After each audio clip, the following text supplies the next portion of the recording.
বানেগৰকা কামপুৰত বহি গ'ল লোক নিৰ্মাণ বিভাগৰ পথ ৰহা কামপুৰ সংযোগী মূল পথটো বহি যোৱাৰ ফলত যাতায়াত বন্ধ কৰি দিছে স্থানীয় ৰাইজে কপিলী নৈৰ খহনীয়াৰ ফলত বিধ্বস্ত হৈ পৰিল গুৰুত্বপূৰ্ণ পথটো যিকোনো সময়ত পথটোত দুৰ্ঘটনাৰ আশংকাত স্থানীয় ৰাইজে গধুৰ যান-বাহন চলাচল বন্ধ কৰি দিছে মূল পথটোৰে যাতায়াত ব্যাহত হোৱাৰ ফলত শীঘ্ৰে বিকল্প পথৰ দাবী জনাইছে স্থানীয় ৰাইজে ইয়া দেখিবলৈ পাইছে বানে ধোৱা কামপুৰত এতিয়া এইদৰে পকী পথ বহি গৈছে বানে কামপুৰত কি পৰিৱেশৰ সৃষ্টি কৰিছিল সেয়া আপোনালোকে ইতিমধ্যে গম পায় ৰহা কামপুৰ সংযোগী মূল পথটো এইদৰে বহি যোৱাৰ ফলত এতিয়া যাতায়াতৰ বাবে অনুপযোগী হৈ পৰিছে ৰাইজে যাতায়াত বন্ধ কৰি দিছে আৰু ৰাইজ চিন্তিত হৈ পৰা পৰিলক্ষিত হৈছে এই সন্দৰ্ভত আমাক ৰাইজৰ প্ৰতিক্ৰিয়া জনাব পুষ্পেন্দ্ৰ বৰাই বান বিধ্বস্ত কামপুৰত ইটোৰ পিছত সিটোকৈ কিন্তু ঘটনা এই মুহূৰ্তত পৰিলক্ষিত হৈছে যদি চাই তেতিয়াহ'লে কপিলীয়ে বিভিন্ন স্থানত কিন্তু যি গৰাখহনীয়া সেই গৰাখহনীয়া কালৰূপ ধাৰণ কৰিছে বিভিন্ন পথসমূহ কিন্তু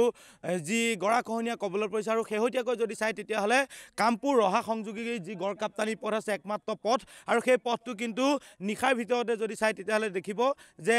কিছু পৰিমাণে কিন্তু বহি যোৱা পৰিলক্ষিত হৈছে আৰু যাৰ বাবে স্থানীয় ৰাইজে এনেদৰে সেই পথছোৱাত যি গধুৰ যান-বাহন সেই যান-বাহনসমূহ কিন্তু বন্ধ কৰি দিছে মই সতীৰ্থ সাংবাদিকক দেখাবলৈ অনুৰোধ জনাইছোঁ যে চাওক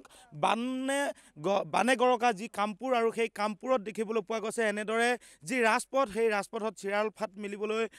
দেখিবলৈ পোৱা গৈছে এনেদৰে চিৰাল ফাট মেলিছে আৰু তাৰ পাছৰ যদি পৰিৱেশ চাই তেতিয়াহ'লে এই মুহূৰ্তত কিন্তু যিটো কামপুৰ আৰু ৰহা সংযোগী গড়কাপ্তানি মূল পথ আছে আৰু সেই পথটো কিন্তু বৰ্তমান বন্ধ কৰি দিয়া হৈছে স্থানীয় লোকসকল আছে মই তেওঁলোকৰ লগত কথা পাতিবলৈ চেষ্টা কৰিম যিহেতু পূৰ্বতেও দেখিছিলোঁ যে আপোনালোকৰ যি বগলাজানৰ যি গৰাখহনীয়া সেই গৰাখহনীয়া কিন্তু এতিয়াও কিছু পথ বন্ধ হৈ আছে তাৰ পাছতো কিন্তু পুনৰ এনে এটা ঘটনা সংঘটিত হ'ল কি ক'ব এই মুহূৰ্তত আমি কি ক'ম আমি বাৰে বাৰে আমি আপোনালোকক মিডিয়াসকলক কৈ আছোঁ চৰকাৰক দাবী কৰি আছোঁ বিভাগীয় পথমন্ত্ৰীক স্থানীয় MLA ADCক আমি জনাই আছোঁ তেওঁলোকে কয় যে ৰাস্তাটো আমাৰ 1.5 কিলোমিটাৰ 2 কিলোমিটাৰ চেংচন হৈছে আমি বাৰিষা যোৱাৰ পিছতে কৰিম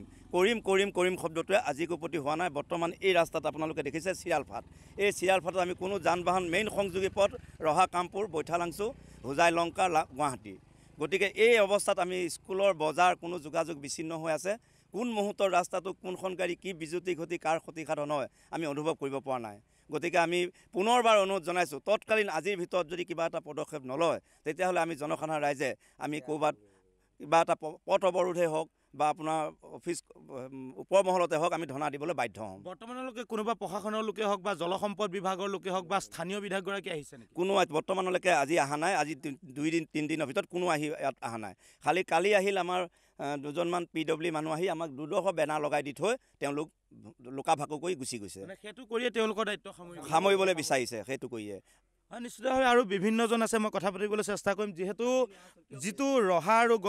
কামপুৰ গড়কাপ্তানি পথ সেই পথটো কিন্তু বিভিন্ন স্থানত খহনীয়া আৰু তাৰ পাছত কিন্তু পুনৰবাৰ দেখিবলৈ পোৱা গ'ল এনেদৰে সেই পথছোৱা কিন্তু বহি গৈছে যাৰ বাবে ৰাইজে যি গধুৰ যান-বাহন আছে সেয়া কিন্তু বন্ধ কৰি দিছে আৰু এজন স্থানীয় যুৱক আছে মই কথা পাতিবলৈ চেষ্টা কৰিম